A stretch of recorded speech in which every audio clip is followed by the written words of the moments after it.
Blackmagic Design is a kind of an upstart company, and they came from the electronics end. They got into the camera business. So this year they released a couple of really innovative cameras. They have what they call the URSA, URSA, for about $6,000, and it's a 4K camera, and it's a digital cinema camera. So they could, claim that it's good for feature film quality production. Goes right up to the big screen. Wow! But it's got, iPad-sized viewfinders that flip out, that are very ultra large, so you can really see what you're looking at. Wow! And also on the side of the camera is a very large iPad-sized screen, so you can really see the controls of the camera. What is workflow? It's the end-to-end production, in other words, pipeline. So you have to, when you go and do a production, you need to really think about not just how you're going to shoot it, but what's going to happen after that minute of acquisition. Where's the image going to be? How's it going to be stored? How's it going to be edited? How's it going to be finished? And how's it going to be actually distributed? Is it going to be in an IMAX theater? Is it going to be streamed online? Is it going to be all of the above? Home video, on demand? There's 20, 30 different formats. But you need to know how is the whole thing going to work from the beginning.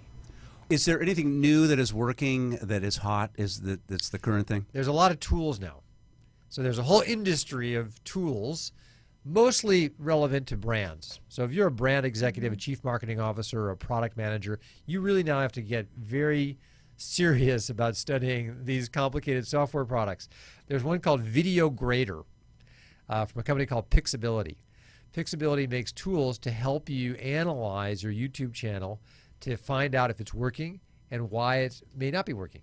Everyone's used to Nielsen ratings in the TV industry. In the movie business, we're used to box office.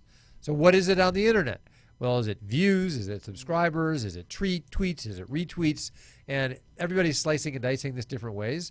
And the advertisers and the brand people all have different criteria of what's successful. People have coined the term YouTube millionaires. These are people that have gotten over 1 million subscribers on their YouTube channels. And when you get into these multiple millions of views and subscribers, the money can start to add up.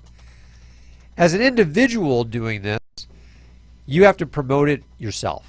You got to get online and let people know that you're there. That's a labor-intensive, tough slog to build up your audience. It's really tough. These MCNs, multi-channel networks, help you with that by cross-promotion. Like you just talked about cross-promotion on networks where you're watching a TV show, you're watching Fargo, and then it goes, and after Fargo, be sure to stay tuned for whatever's next. So the network does its internal promos. Right. And you see a lot of advertising for shows and other networks that they buy. The multi-channel networks do the same thing. The biggest one is called Machinima, and it's geared towards gamers, and it's geared towards, young men primarily. Who owns it? And now it's been, there's a lot of investors that have gotten involved in Machinima, and there's a lot of layoffs. There's rounds of layoffs that have happened already. Really? But this is way over 1 billion collective views. This is now into the 3-4 billion collective views. Oh my heavens! Style Hall is teen, youth-oriented fashion bloggers. Oh boy, I bet that'd be big. Thousands of them. Probably Thousands formed by channels. a 14-year-old girl. 4,200 channels. They have 156 million subscribers and 13 billion lifetime views. Collective Digital. Collective was a management company, and they started finding out that a lot of the music talent that they were managing were trending on YouTube in online video, and they saw other MCNs emerge, and they created their own out of the management company, and they now have a few hundred channels. One that Andy just mentioned, which is called the Twitch.tv.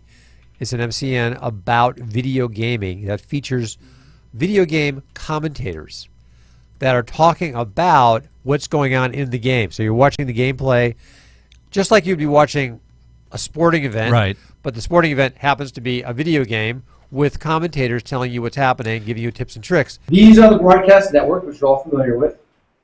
ABC, NBC, CBS are the big three, all of whom used to be radio networks before the advent of television. The radio networks became the television networks with a little bit of shifting around. There were originally 4 or 5 radio networks. They consolidated into 3. Then you had a couple newcomers. PBS was relatively new. That speech that you just heard about the vast wasteland was chiding the industry for not using television to the betterment of the population.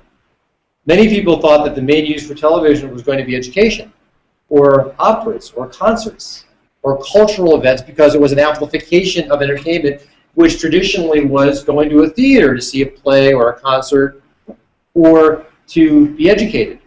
But the trend is completely clear, and the trend has continued, that the absolute number of people watching television has continued to decline over the years, and the share of the networks has changed. And the major networks, ABC, NBC, and CBS, have had the most to lose.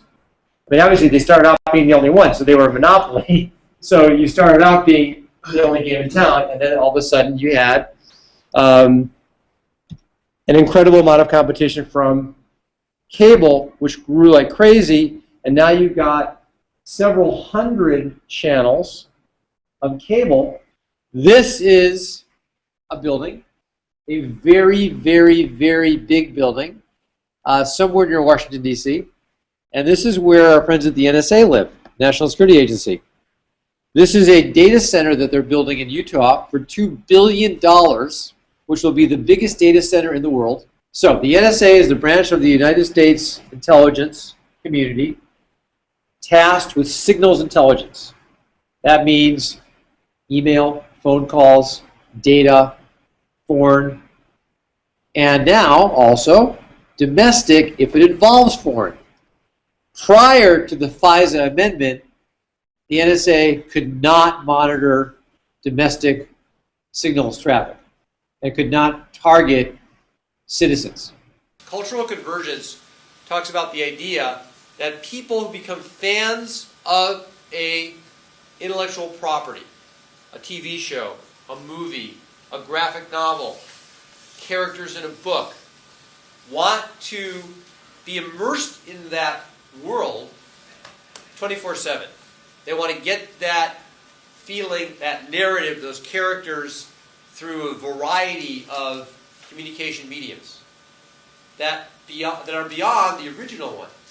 So if it was a movie, you want to play the game. If it was a game, you might want to see the movie. If it was a novel, you might want to see the Harry Potter movies.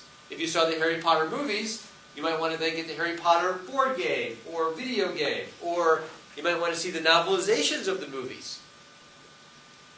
Now, people used to call that cross-platform, which is still what a lot of people say. When you go to meetings at studios, production houses say, we're cross-platform. We provide our content, mobile, internet, television, theatrical, print. But transmedia is a slightly different context. Transmedia means that you not only port the content to the different mediums, but you change it to be appropriate, and you adapt it, you reinvent it for the different mediums. When you have a mobile social computer in your pocket, you eventually learn to do things with it that changes your behavior, which goes back to Marshall McLuhan. The medium is indeed the message. The medium changes your behavior.